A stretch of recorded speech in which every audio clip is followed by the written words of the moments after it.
This video covers how to install the Glidesafe load assist system. Please refer to the provided directions for application-specific details. Tools required. Before beginning, ensure that all parts and required tools are present.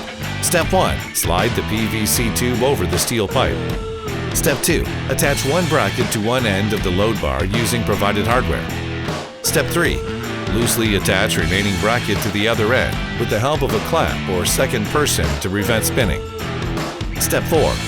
Create two load bar extension assemblies by combining the 4 included bars. Refer to directions for application-specific attachment points.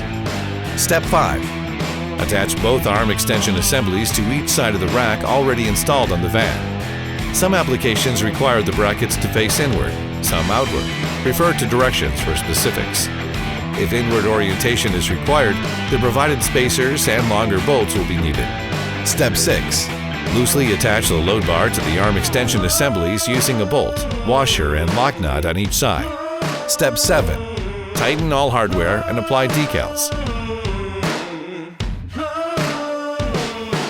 If you need help, visit the website or contact customer service.